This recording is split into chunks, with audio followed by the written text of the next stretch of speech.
Welcome to complete Node.js authentication system development series. और ये हमारी सीरीज का 7th पार्ट है और इसके अंदर हम बनाने वाले हैं लॉगिन एपीआई। देखिए यहाँ पे ये पोस्टमैन की जो एपीआई है इसके अंदर मेरे पास है पेलोड, जिसके अंदर हमने ईमेल एड्रेस और पासवर्ड रखा हुआ है। और इस एपीआई की हेल्प से जो यूजर होगा जिसने यहाँ पे रजिस्टर किया होगा वो यहाँ पे लॉग इन कर सकता है अपने क्रेडेंशियल्स डाल के। फॉर एग्जाम्पल यहाँ पे ये जो रजिस्ट्रेशन एपीआई है जिसके अंदर हमने ये ईमेल एड्रेस यूज किया था, तो ये जो ईमेल एड्रेस है वो हम यहाँ पे पेस्ट करेंगे। तो ये होगा उसका ईमेल एड्रेस जिसके थ्रू वो लॉगिन कर सकता है। और ये जो पासवर्ड है उसे भी हमें यहाँ पे यूज करना होगा, तो ये उसका पासवर्ड होगा जो कि उसने रजिस्ट्रेशन के टाइम यहाँ पे एंटर किया होगा। नाउ ये जो लॉगिन एपीआई है वो एक पब्लिक एपीआई होने वाली है, जिस तरह से हमारी रजिस्ट्रेशन और कंफर्मेशन एपीआई थी, बिकॉज ये एक ऑथेंटिकेशन की एपीआई है। तो इसके अंदर हमें बहुत सारे स्टेप्स पहले से ही लेने होंगे, और वो कौन कौन से ऐसे स्टेप्स है जो कि हमें इस एपीआई डेवलपमेंट के दौरान करने होंगे, तो वो हम यहाँ पे VS कोड के अंदर जाके देखने वाले हैं। तो यहाँ पे मैं चलता हूँ VS कोड के अंदर, और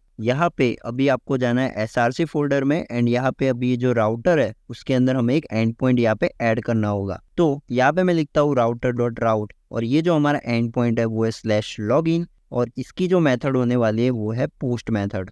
नाउ इसके अंदर हमें एक कंट्रोलर पास करना होगा जो कि होगा हमारा लॉगिन कंट्रोलर, लेकिन इसे हमें क्रिएट करना होगा वापस से। तो यहाँ पे चलते हैं एपीआई कंट्रोलर के अंदर, और यहाँ पे मैं थोड़ा स्क्रॉल करूंगा एंड यहाँ पे अभी हम बनाएंगे लॉगिन कंट्रोलर। तो ये जो लॉगिन कंट्रोलर है उसका मैं यहाँ पे बेस कोड यहाँ से कॉपी करने वाला हूँ यहाँ पे सेल्फ में से, जिससे हमारा एक बेसिक यहाँ पे रिक्वेस्ट रिस्पॉन्स का साइकिल यहाँ पे सेट हो जाएगा। और इतना हो जाने के बाद हम यहाँ पे इसे टेस्ट कर सकते हैं हमारे एपीआई के अंदर। तो अभी हमने यहाँ पे सेट कर लिया है। अभी मैं इसे रन करता हूँ npm run dev, और यहाँ पे अगर हम जाके देखेंगे तो यहाँ पे एरर थी वो भी यहाँ से हट जाएगी इस कंट्रोलर की। तो अभी हम इससे स्टार्ट होने के बाद यहाँ पे चलते हैं पोस्टमैन के अंदर, और यहाँ पे मैं जैसे ही सेंड करूंगा तो आप देखना यहाँ पे मुझे मिल रहा है 200, यानी कि हमारा ये जो कंट्रोलर है वो भी यहाँ पे सक्सेसफुली काम कर रहा है। तो यहाँ पे मैं अभी एक टू डू क्रिएट करता हूँ, और यहाँ पे अभी स्टेप्स लिखेंगे जो कि हमें परफॉर्म करना है। तो यहाँ पे पहला जो स्टेप होगा वो होगा हमारा validate and pass the body. उसके बाद जो सेकंड स्टेप हमारा होने वाला है उसमें हम यूजर को फाइंड करेंगे। तो यहाँ पे हम लिखेंगे फाइंड यूजर। देन यहाँ पे हमें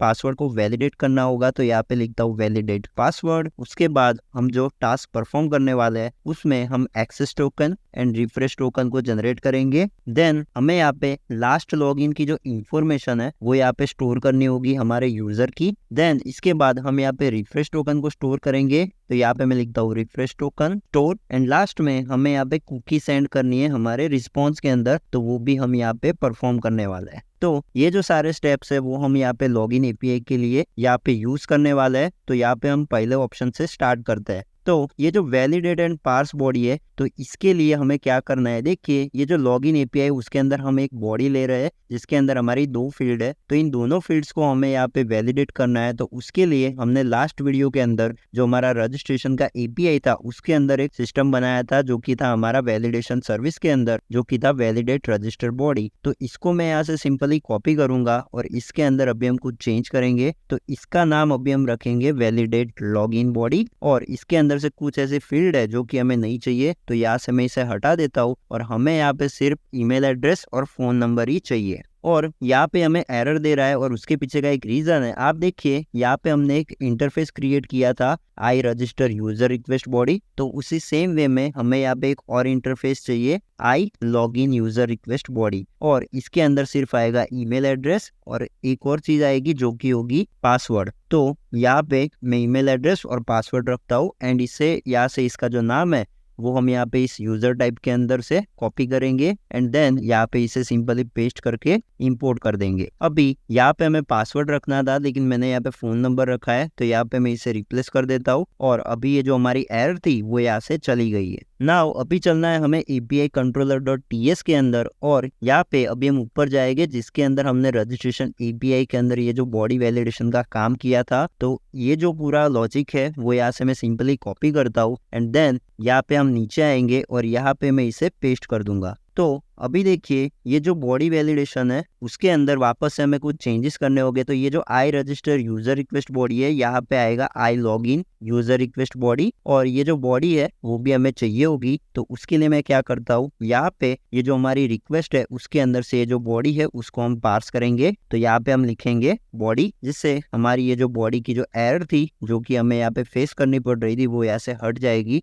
लेकिन इसका भी हमें इंटरफेस यहाँ पे बनाना होगा। तो यहाँ पे हम वापस से क्या करेंगे, जैसे ही हमने यहाँ पे आई रजिस्टर रिक्वेस्ट बनाया था उसी सेम वे में हम यहाँ पे नीचे आएंगे और यहाँ पे इसे कॉपी करके यहाँ पे बनाएंगे आई लॉगिन रिक्वेस्ट, और ये जो बॉडी होगी उसके अंदर हम पास करेंगे I login user request body. Now ये जो इंटरफेस है उसे हमें असाइन करना होगा हमारे इस रिक्वेस्ट को। तो यहाँ पे हम लिखेंगे एज आई लॉगिन रिक्वेस्ट। अभी अगर हम यहाँ पे नीचे आके जो वैल्यू डॉट करेंगे तो हमें यहाँ पे सजेशन मिलेंगे ईमेल एड्रेस एंड पासवर्ड। तो हमारा ये जो फर्स्ट स्टेप था वैलिडेट एंड पार्स बॉडी वो हमने यहाँ पे सक्सेसफुली कंप्लीट कर लिया है। और अभी हम क्या करने वाले हैं, तो यहाँ पे VS कोड के अंदर कुछ दिक्कत आ गई थी तो इसलिए मैंने ये जो मेरा VS कोड है उसे रिस्टार्ट कर दिया। और अभी हम बात करते हैं आगे। अभी हमारा जो नेक्स्ट काम है वो है हमारा इस यूजर को फाइंड करना यूजिंग द ईमेल एड्रेस। तो हमारे पास ऑलरेडी ये मेथड है, तो हम क्या करेंगे, यहाँ पे मैं करता हूँ const user equal to await, और यहाँ पे हम कॉल करेंगे database service dot find user by email address, और इसके अंदर हमें ईमेल एड्रेस को पास करना होगा। तो इसे हम डिस्ट्रक्चर कर लेते हैं। तो यहाँ पे हम लिखते हैं कॉन्स्ट, और यहाँ पे ये मिलेगा हमें वैल्यू के अंदर से। तो यहाँ पे लिखेंगे ईमेल एड्रेस, और ये जो ईमेल एड्रेस होगा वो यहाँ पे पास हो जाएगा। और ये हमारी एसिंक्रोनस मेथड है तो हमें इसे एसिंक बनाना होगा। नाउ यहाँ पे हमें चेक करना होगा इफ नॉट यूजर, यानी कि अगर यूजर नहीं मिलता है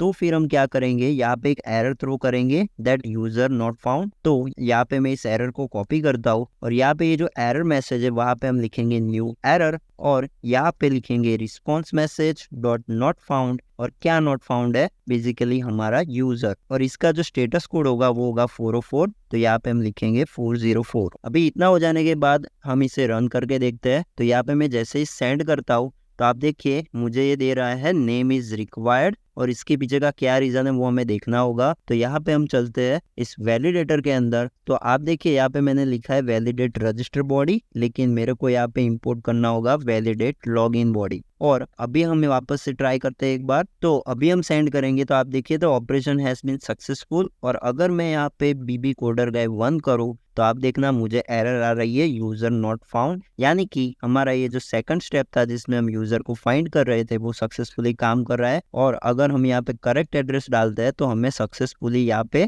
यूजर फाइंड होके मिल रहा है। अभी हमारा जो नेक्स्ट काम है वो है हमारा पासवर्ड को वैलिडेट करना। तो उसके लिए हमें यहाँ पे एक मेथड क्रिएट करनी होगी, और उसके लिए हम चलेंगे इस यूटिल के अंदर और यहाँ पे चलेंगे क्विकर के अंदर। नाउ अगर आप यहाँ पे देखें तो हमने जैसे यहाँ पे एक हैश पासवर्ड करके यहाँ पे मेथड क्रिएट की थी जिसकी हेल्प से हमारा जो पासवर्ड था जो कि हम रजिस्ट्रेशन के टाइम लेते थे उसको हैश कर रहे थे। नाउ ये जो हैश्ड पासवर्ड है वो हमारे डेटाबेस के अंदर स्टोर्ड है। तो अगर आप यहाँ पे देखेंगे ये पासवर्ड, तो ये हैश्ड पासवर्ड है। तो इसको हमें यहाँ पे कंपेयर करके देखना होगा हमारे लॉगिन के टाइम जो यूजर पासवर्ड एंटर कर रहा है यहाँ पे इससे। तो उसके लिए हमें ये जो bcrypt लाइब्रेरी है वो एक मेथड प्रोवाइड करती है, तो उसका हम यूज करेंगे। तो यहाँ पे हम लिखेंगे कंपेयर पासवर्ड, और यहाँ पे ये जो फंक्शन है उसके अंदर आपको यूज करना है bcrypt का। तो आपको यहाँ पे लिखना होगा रिटर्न bcrypt डॉट कंपेयर, और ये जो कंपेयर है उसके अंदर आपको जो नया पासवर्ड है वो यहाँ पे आप एंटर करेंगे, और इसके अंदर आपको पास करना होगा इंक्रिप्टेड पासवर्ड।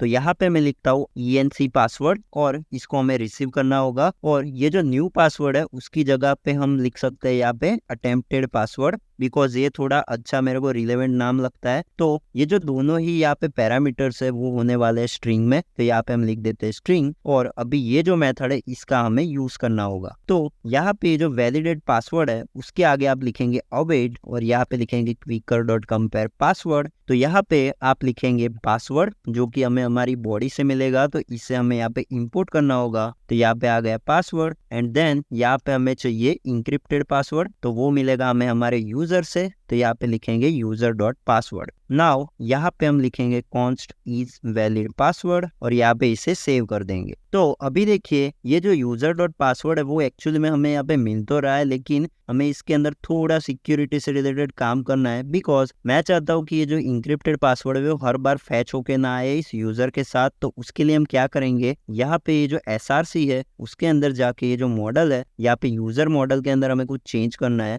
तो यहाँ पे ये जो पासवर्ड है वहाँ पे आप लिखेंगे सिलेक्ट फॉल्स, जिससे ये जो पासवर्ड की जो फील्ड है आप जब भी इसके ऊपर कुछ फाइंड क्वेरी लगाएंगे, यानी कि इस यूजर के थ्रू आप जब भी कुछ यूजर मॉडल को फैच करेंगे के अंदर के डॉक्यूमेंट को, तो वो जो पासवर्ड फील्ड है वो यहाँ से एक्सक्लूड हो जाएगी इस रिस्पॉन्स के अंदर, और वो तब भी फैच होके आएगी जब हम यहाँ पे एक्सक्लूसिवली यहाँ पे बताए मुझे पासवर्ड फील्ड चाहिए। देखिए यहाँ पे मैं अगर इसे आपको प्रिंट करके दिखाऊं इस पर्टिकुलर यूजर को, तो यहाँ पे देखना क्या होता है। लेकिन इससे पहले मैं यहाँ पे इसे कमेंट कर देता हूँ और इस पासवर्ड को भी हम थोड़ी देर के लिए यहाँ से हटा देते हैं, और अभी देखते हैं कि ये जो यूजर है उसके अंदर पासवर्ड फील्ड आती है कि नहीं। तो यहाँ पे मैं वापस से सेंड करता हूँ और अभी आप देखिए कि ये जो यूजर हमारा फैच होके आया है, यहाँ पे आप ऊपर देखिए तो इसके अंदर आपको पासवर्ड प्रॉपर्टी नहीं दिखेगी, और उसके पीछे का रीजन है कि हमने यहाँ पे जो फील्ड ऐड की सिलेक्ट फॉल्स, उसकी वजह से ये यहाँ पे एक्सक्लूड हो रहा है। तो इसका सिर्फ यही पर्पज है कि हम चाहते हैं कि हमारी जो दूसरी एपीआईज है जब भी हम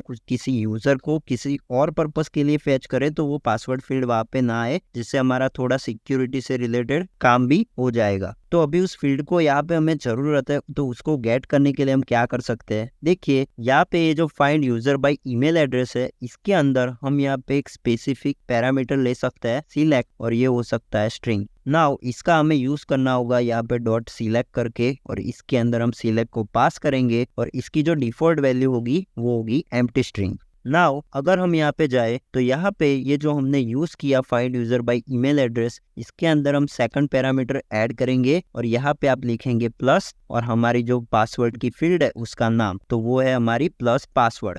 अभी वापस से हम इसको एक बार रन करके देखते हैं, तो आप देखना यहाँ पे हमें पासवर्ड फील्ड मिल जाएंगी। तो यहाँ पे मैं जैसे सेंड करूंगा तो यहाँ पे आपको अब की बार दिखने वाली है पासवर्ड फील्ड। तो आप देखिए यहाँ पे है ये पासवर्ड फील्ड जो कि आप यहाँ पे क्लियरली देख सकते हो। तो अभी हम इसका यूज कर सकते हैं। तो वापस से मैं यहाँ पे जो पासवर्ड था उसे यहाँ पे डिस्ट्रक्चर करूंगा और यहाँ पे इसका हम यूज करेंगे। नाउ ये जो इज वैलिड पासवर्ड है यहाँ पे हम एक कंडीशन लगाएंगे, if not is valid password, यानी कि ये अगर वैलिड पासवर्ड नहीं है तो फिर हम यहाँ पे एक एरर थ्रो करेंगे, और वो एरर क्या होगी वो हम यहाँ पे क्रिएट करेंगे। लेकिन इससे पहले मैं इसका थोड़ा टाइपो है वो यहाँ पे चेंज कर देता हूँ। तो यहाँ पे आएगा ये पासवर्ड और अब सही है। अभी हम चलते हैं इस रिस्पॉन्स मैसेज के अंदर और आप यहाँ पे अभी एक मैसेज क्रिएट करेंगे जो कि होगा इनवैलिड ईमेल और पासवर्ड। तो इसका जो मैसेज होगा वो भी सेम ही होगा, इनवैलिड ईमेल एड्रेस और पासवर्ड, और इसको अभी हमें यहाँ पे यूज करना होगा। तो ये नॉट फाउंड है उसकी जगह आएगा इनवैलिड ईमेल और पासवर्ड, और यहाँ पे जो फंक्शन कॉल है वो यहाँ से हट जाएगा। और यहाँ पे जो स्टेटस कोड है वहाँ पे हम डालेंगे 400, यानी कि आप यहाँ पे अलाउड नहीं हो, आपने जो रिक्वेस्ट की वो एक बैड रिक्वेस्ट है।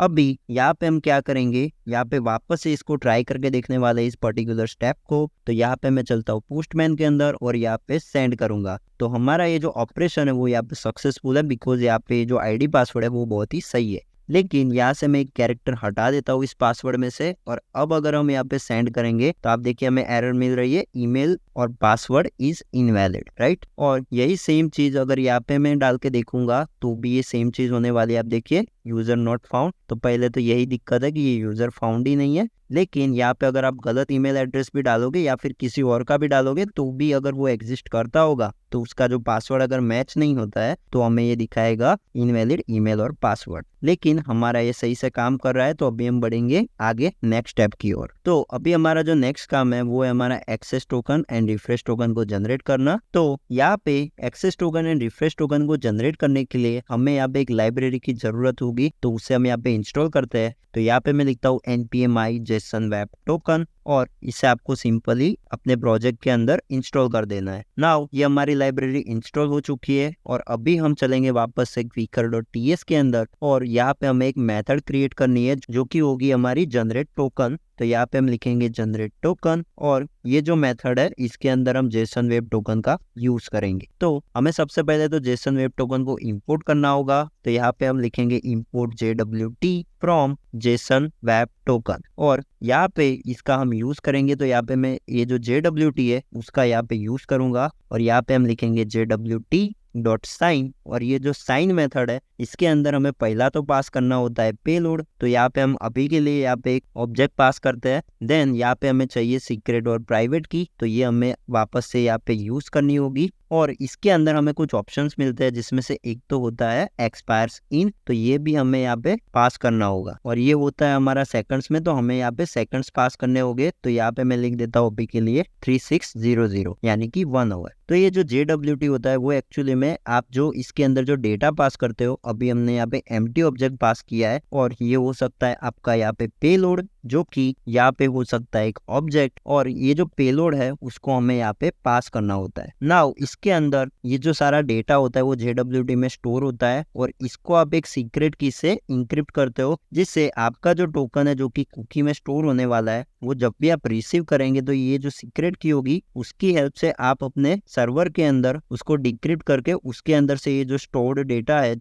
यहाँ पे इस डेटा के अंदर आपकी आईडी हो सकती है यूजर की, उससे आप यहाँ पे गेट कर सकते हो और आगे का जो सारा प्रोसेस है उसे फॉलो कर सकते हो। तो ये जो सीक्रेट है उसे भी हम यहाँ पे रिसीव करेंगे। तो यहाँ पे हम लिखेंगे सीक्रेट जो कि स्ट्रिंग होगा और ये जो एक्सपायरी है उसे भी हम यहाँ पे रिसीव करने वाले हैं जो कि एक नंबर होगा। नाउ ये जो एक्सपायरी है उसे मैं यहाँ पे पास कर देता हूँ और ये जो सीक्रेट है उसे हम यहाँ पे पास कर देते हैं और यहाँ पे आप लिखेंगे रिटर्न। नाउ इसे सेव कर देते हैं और अभी हम चलते हैं यहाँ पे कॉन्फ़िग फाइल के अंदर और ये जो कॉन्फ़िग है इसके अंदर हमें हमारा जो एक्सेस टोकन और रिफ्रेश टोकन है उसका यहाँ पे डेटा स्टोर करना है। तो यहाँ पे मैं लिखता हूँ access_token और इसके अंदर हमें इसका जो सीक्रेट है जो कि होगा हमारा access_token_secret, इसको यहाँ पे env से गेट करना होगा। तो यहाँ पे हम लिखेंगे access_token_secret और इसकी जो एक्सपायरी होगी वो हम रखने वाले हैं यहाँ पे 1 घंटा यानी कि 3600 सेकंड। और इसी सेम वे में हमें यहाँ पे रिफ्रेश टोकन के लिए भी इसी तरह का ऑब्जेक्ट यहाँ पे कॉन्फ़िग के अंदर क्रिएट करना होगा। तो यहाँ पे हम लिखेंगे रिफ्रेश टोकन और यहाँ पे जितनी भी जगह एक्सेस टोकन यूज किया वहाँ पे हम लिखेंगे refresh_token और ये जो एक्सपायरी है उसको हम क्या कर सकते हैं, देखिए 1 डे की एक्सपायरी हम यहाँ पे रख सकते हैं। अगर आप चाहो तो 1 साल की भी रख सकते हो। तो उसका कैलकुलेशन बहुत ही सिंपल है। देखिए 3600 यानी कि 1 घंटा और उसके बाद हमारा जो दिन होता है उसके अंदर हमारे पास होते हैं 24 घंटे और हमारे पास 1 साल के अंदर 365 डेज होते हैं। तो उसको आप यहाँ पे कैलकुलेट करके ये जो एक्सपायरी है उसका पूरा गणित यहाँ पे बिठा सकते हो। अभी ये जो दोनों वैल्यूज है वो हमें env के अंदर ऐड करनी होगी। तो यहाँ पे हम चलते हैं .env.development के अंदर और यहाँ पे मैं ऐड करूंगा इन्हें। तो यहाँ पे हम लिखेंगे टोकन सीक्रेट और यहाँ पे इसे पेस्ट कर देंगे। नाउ ये जो टोकन सीक्रेट है वो कुछ भी हो सकता है। तो यहाँ पे हम लिखेंगे अभी एक्सेस टोकन सीक्रेट और इसी सेम वे में ये जो रिफ्रेश टोकन है उसका भी हम सीक्रेट अलग रखेंगे। तो यहाँ पे हम लिखेंगे रिफ्रेश टोकन सीक्रेट। नाउ ये दोनों वेरिएबल्स है उसको हम यहाँ पे env एग्जाम्पल के अंदर भी ऐड कर देते हैं। तो यहाँ पे हम लिखेंगे टोकन सीक्रेट और यहाँ पे इसे पेस्ट कर देंगे जिससे हमारा ये env एग्जाम्पल में भी सेट हो जाएगा। अभी आप यहाँ पे अगर सोच रहे हैं कि हमने एक्सेस टोकन और रिफ्रेश टोकन का सीक्रेट क्यों अलग रखा, देखिए इसका सिंपल फंडा है सिक्योरिटी रीजंस की वजह से कि अगर किसी तरह से आपका एक्सेस टोकन का ये जो सीक्रेट है वो सपोज लीक हो जाता है तो उसकी इम्पैक्ट यहाँ पे इस रिफ्रेश टोकन के ऊपर नहीं आएगी बिकॉज इसका टोकन ही अलग होगा। तो इसको हमने यहाँ पे सिंपली यहाँ पे क्रिएट कर लिया है और अभी हम चलते हैं वापस से अपने API कंट्रोलर के अंदर और अभी हमें यहाँ पे टोकन को क्रिएट करना होगा। तो यहाँ पे हम सबसे पहला एक्सेस टोकन क्रिएट करेंगे। तो यहाँ पे लिखते हैं const access token equal to weaker.generate access token या फिर था हमारा शायद जनरेट टोकन और इसके अंदर हमें पेलोड पास करना है। तो ये जो पेलोड है उसके अंदर आप यहाँ पे स्टोर कर सकते हो यूजर आईडी जो कि होगा हमारा user.id एंड इसके बाद हमारा जो सेकंड पैरामीटर है उसके अंदर हमें सीक्रेट पास करना है। तो वो हमें मिलेगा config.accesstoken.secret और इसके बाद हमें एक्सपायरी पास करनी है। तो वो भी हमें मिलेगी config.accesstoken डॉट एक्सपायरी। नाउ इसे हम यहाँ पे पास करेंगे एज अ स्ट्रिंग, जिससे हमारी एरर यहाँ से चली जाएंगी। और इसी सेम वे में हमें यहाँ पे रिफ्रेश टोकन भी जनरेट करना है, तो यहाँ पे हम लिखेंगे रिफ्रेश टोकन। और ये जो नाम है वो थोड़ा लंबा है, तो इसे हम छोटा कर देंगे, तो यहाँ पे हम लिखेंगे सीक्रेट। और ये जो सीक्रेट है उसको भी हम यहाँ पे सीक्रेट ही रखेंगे हमारे रिफ्रेश टोकन में। नाउ यहाँ पे हम कर देंगे इसे सीक्रेट और यहाँ पे भी कर देंगे सीक्रेट। तो हमारा ये जो एक्सेस टोकन है और रिफ्रेश टोकन है वो यहाँ पे जनरेट हो जाएगा। और अगर मैं आपको इसे प्रिंट करके दिखाऊं तो आप देखिए यहाँ पे हम प्रिंट करेंगे access token and then print करेंगे रिफ्रेश टोकन। और अभी हम यहाँ पे npm run dev करेंगे और यहाँ पे API को टेस्ट करेंगे। तो यहाँ पे मैं वापस से हिट करता हूँ इस पे, और अभी आप देखिए कंसोल के अंदर एक तो हमें मिल रहा है यहाँ पे एक्सेस टोकन और ये हमारा दूसरा है जो कि हमारा रिफ्रेश टोकन। तो अगर आपको नहीं पता कि रिफ्रेश टोकन का काम क्या है, तो रिफ्रेश टोकन एक्चुअली हमारा जो एक्सेस टोकन होता है जो कि कुकी के अंदर स्टोर होता है उसको एक सिक्योरिटी प्रोवाइड करता है। ये जो एक्सेस टोकन है वो एक्चुअली में एक्सपायर्ड हो जाएगा 1 घंटे के बाद। लेकिन अगर आप एज ए यूजर अपने प्लेटफॉर्म के अंदर लॉग्ड इन हो और आप सोचो कि आपका प्लेटफॉर्म हर 1 घंटे पे लॉग आउट हो जा रहा है, तो वो एक बहुत ही खराब यूजर एक्सपीरियंस होगा। तो उसको मैनेज करने के लिए और साथ में सिक्योरिटी को भी हैंडल करने के लिए हमने यहाँ पे इंट्रोड्यूस किया है रिफ्रेश टोकन। तो ये रिफ्रेश टोकन अगर आपके कुकी के अंदर है तो आप क्या कर सकते हो, ये जो रिफ्रेश टोकन है उसकी हेल्प से आप एक नया एक्सेस टोकन जनरेट कर सकते हो जो कि अगेन वैलिड होगा 1 घंटे के लिए। तो इसी वे में आपका ये जो सिक्योरिटी का काम है वो भी यहाँ पे हैंडल हो जाता है यूजिंग रिफ्रेश टोकन। नाउ अभी हमें यहाँ पे हमारा जो बंदा जो लॉगिन हो रहा है उसका हमें लास्ट लॉगिन इन्फॉर्मेशन भी स्टोर करना है। तो उसके लिए हम क्या करेंगे, वापस से यहाँ पे लिखेंगे user dot last login at, और हमें यहाँ पे हमारी जो लाइब्रेरी थी जो कि हमने डे.js को यहाँ पे लास्ट वीडियो के अंदर यूज किया था उसका यूज करके आप यहाँ पे क्या करेंगे, ये जो डे.js है उसके ऊपर वापस से .utc करके मेथड है उसका यूज करेंगे एंड यहाँ पे आप लिखेंगे टू डेट। तो यहाँ पे हमारा जो ये यूजर लॉगिन हो रहा है उसकी लास्ट लॉगिन इन्फॉर्मेशन हम यहाँ पे स्टोर करेंगे कि ये यूजर कितने बजे लास्ट टाइम लॉगिन हुआ था। देन यहाँ पे हमें इस यूजर को सेव करना होगा, तो यहाँ पे हम लिखेंगे अवेट यूजर डॉट सेव। अभी इतना हो जाने के बाद हमें ये जो हमारा रिफ्रेश टोकन है जो कि हमने यहाँ पे जनरेट करवाया उसको भी हमें यहाँ पे स्टोर करना होगा हमारे डेटाबेस के अंदर। लेकिन उससे पहले मैं चाहता हूँ कि ये जो हमारी सारी इंफॉर्मेशन है रिफ्रेश टोकन और एक्सेस टोकन उसको हम कुकी के अंदर पहले सेट कर दे और पहले लॉग इन हो जाए। और उसके बाद मैं आपको बताऊंगा कि क्यों हम ये जो रिफ्रेश टोकन है उसको डेटाबेस के अंदर स्टोर करवा रहे हैं। तो पहले ये जो नेक्स्ट स्टेप है जो कि कुकी सेंड उसको परफॉर्म कर लेते हैं। तो ये जो टोकन है उनको कुकी में स्टोर करने के लिए आप यहाँ पे लिखेंगे रिस्पॉन्स डॉट कुकी, जो कि हमें एक्सप्रेस के अंदर मिल जाता है ऑप्शन। और यहाँ पे आपको देना है कुकी का नाम, तो वो होगा हमारा एक्सेस टोकन, क्योंकि हम पहले एक्सेस टोकन को सेंड करेंगे। एंड देन आप यहाँ पे डेटा पास करेंगे जो कि होगा हमारा एक्सेस टोकन जो कि हमने ऊपर क्रिएट किया। नाउ ये जो कुकी है उसके अंदर हमें कुछ ऑप्शंस पास करना है, जिसमें से पहला तो है हमारा पाथ। तो हमारा जो कुकी का जो पाथ होगा जहाँ पे ये स्टोर होगी कुकी वो होगा /API/v1। देन हमें यहाँ पे डोमेन चाहिए, तो अगर हम यहाँ पे कॉन्फ़िग करके चेक करें तो हमें अगर यहाँ पे सर्वर डोमेन है हमारे पास तो उसे हम गेट कर सकते हैं। लेकिन ये हमारे पास नहीं है तो हम क्या करेंगे, इसको हमें यहाँ पे हमारे पास एक एनवायरनमेंट वेरिएबल है, अगर आप .env.development में देखें जो कि ये सर्वर URL, इससे गेट करेंगे। तो उसके लिए आप क्या कर सकते हैं, यहाँ पे आप क्रिएट करेंगे एक variable const domain equal to, और यहाँ पे आप लेंगे एक एम्प्टी स्ट्रिंग। देन आप यहाँ पे लगाएंगे एक ट्राई कैच ब्लॉक, और यहाँ पे अभी हम एक चीज परफॉर्म करने वाला है, URL करके एक कंस्ट्रक्टर मिलता है हमें, उसका यूज करने वाला है। तो यहाँ पे आप लिखेंगे URL और इसके अंदर आपको पास करना है config.server_URL, और ये होगा एज अ स्ट्रिंग। और यहाँ पे आप आगे आपको यहाँ पे न्यू कीवर्ड लगाना होगा एंड देन यहाँ पे आप लिखेंगे const URL equal to new URL। अभी इसके ऊपर आपको एक मेथड मिलती है जो कि है URL.hostname, बेसिकली एक वैल्यू मिलती है आपको, और इससे आपको असाइन करना होगा इस डोमेन के ऊपर, और ये जो हमारा डोमेन है उसे हमें लेट बनाना होगा। नाउ इतना हो जाने के बाद ये जो हमारा कैच ब्लॉक है यहाँ से हम थ्रो कर सकते हैं एरर, अगर यहाँ पे कोई एरर आती है तो। एंड ये जो डोमेन है इसको हम यहाँ पे पास कर सकते हैं। अभी यहाँ पे इसे सेव करते हैं, और अभी हमारा जो नेक्स्ट ऑप्शन है वो है हमारा सेम साइट, यानी उसका जो बिहेवियर होगा वो स्ट्रिक्ट होगा अगर हम यहाँ पे इसे सेम साइट पे यूज कर रहे हैं। देन हमें यहाँ पे इस कुकी की मैक्सिमम एज पास करनी है। तो हमारा जो एक्सेस टोकन है वो वैलिड है हमारा 1 घंटे के लिए, तो यहाँ पे अगेन हम लिखेंगे 3600 या फिर यहाँ पे हम डायनेमिक वैल्यू भी पास कर सकते हैं। तो यहाँ पे हमें इसे मिली सेकंड में पास करना होता है, तो यहाँ पे हम लिखेंगे 1000 इंटू, और ये हमारा जो एक्सेस टोकन है जिसकी एक्सपायरी हमारे पास है उसका हम यूज कर सकते हैं। तो यहाँ पे हम पास करेंगे इसकी एक्सपायरी। तो ये कुकी अपने आप ही 1 घंटे बाद यहाँ से डिलीट हो जाएगी और हमारा जो यूजर होगा वो एक्चुअली अनऑथोराइज्ड हो जाएगा अपने आप ही 1 घंटे के बाद। फिर हमें यहाँ पे इसको HTTP ओनली कुकी रखना है, तो यहाँ पे हम इसे सिक्योरिटी पर्पज से HTTP ओनली रखेंगे, यानी कि ये जो कुकी है वो सिर्फ तभी ट्रांसफरेबल होगी जब हम यहाँ पे कुछ HTTP रिक्वेस्ट करेंगे, अदरवाइज ये कुकी हमारा जो ब्राउजर होता है उसके अंदर से कभी भी ये एक्सेसिबल नहीं होगी using alternative method which is console. और लास्ट में हमारा ऑप्शन है जो कि है सिक्योर, और इसको हमें थोड़ा कंडीशनल बनाना है। तो यहाँ पे हम क्या करेंगे, config.env equal to e environment dot development. अगर ये एनवायरमेंट डॉट डेवलपमेंट है हमारे एप्लीकेशन का एनवायरमेंट, तो फिर हमें ये इसको फॉल्स रखना है, अदरवाइज हमें इसको ट्रू रखना है। तो ये जो कुकी है उसको हमें सिक्योर करने के लिए यहाँ पे हमने फ्लैग लगाया है और ये ट्रू फॉल्स होता रहेगा। अभी हमें इसको कॉपी करना है और इसको मेथड चेनिंग की हेल्प से हमें सेम चीज करनी है हमारी रिफ्रेश टोकन के लिए।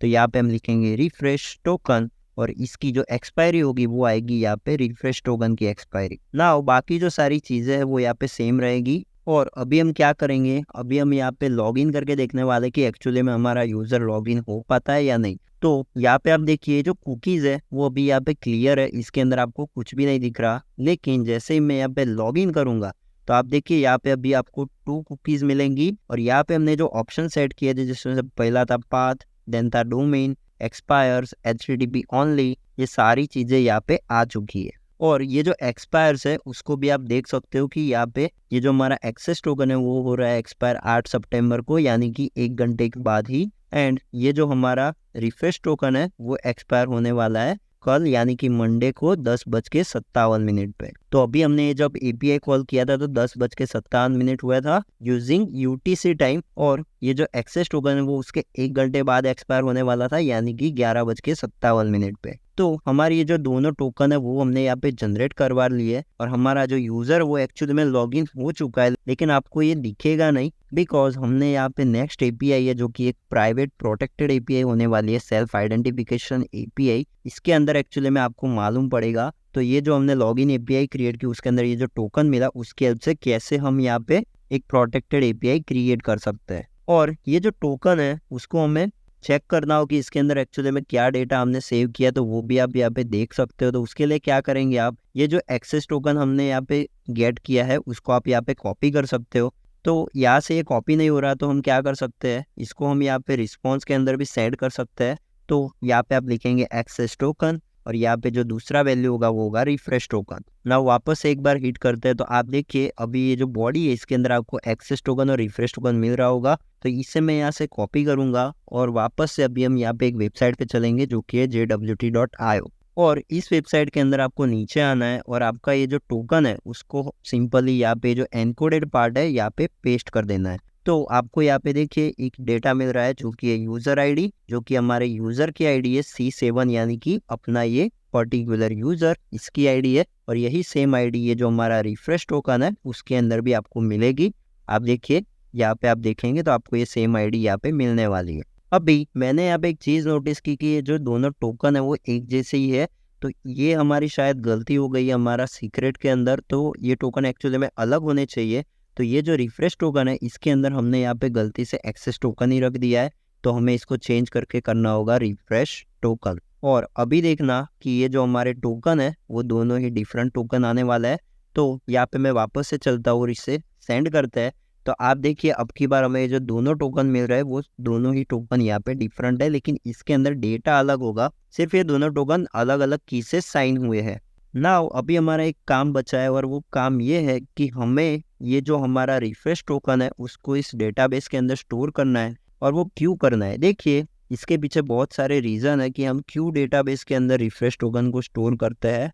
तो उसका सिंपल आंसर है फॉर द सिक्योरिटी पर्पस और आपका स्पेसिफिक यूज केस भी हो सकता है। जैसे कि अगर आपने हॉटस्टार यूज किया है तो उसके अंदर आपने देखा होगा कि आपका जो यूजर है जब वो लॉगिन होता है तो उसको सिर्फ एक ही डिवाइस या दो ही डिवाइस के ऊपर लॉगिन करने को मिलता है। तो वो चीज़ हम इस रिफ्रेश टोकन को अगर स्टोर करते हैं तो उसकी हेल्प से कर सकते हैं। देन जो सेकंड चीज़ है कि अगर लेट्स से कि आपका जो रिफ्रेश टोकन है वो किसी कारण से एक्सपोज हो जाता है अटैकर के द्वारा, तो उसे अगर आप चाहो तो अगर आपके डेटाबेस के अंदर ये स्टोर्ड है तो आप उस पर्टिकुलर रिफ्रेश टोकन को रिवोक कर सकते हो, यानी कि आप उस रिफ्रेश टोकन को डेटाबेस से डिलीट कर दोगे और आपका जो सारा यूजर होगा जिनका भी डेटा लीक हुआ है, जिनका भी टोकन लीक हुआ है, वो सारे यूजर का रिक्वेस्ट है वो अपने आप ही अनऑथोराइज्ड हो जाएगा। तो ये पावर है अगर आप इसे अपने डेटाबेस के अंदर स्टोर करते हो। तो अभी इसे स्टोर करने के लिए हम क्या करेंगे, आगे बढ़ेंगे हम और यहाँ पे जो हमारा माइंड मैप था इसके अंदर हमने रिफ्रेश टोकन कलेक्शन बनाया था, तो इसको हमें क्रिएट करना होगा।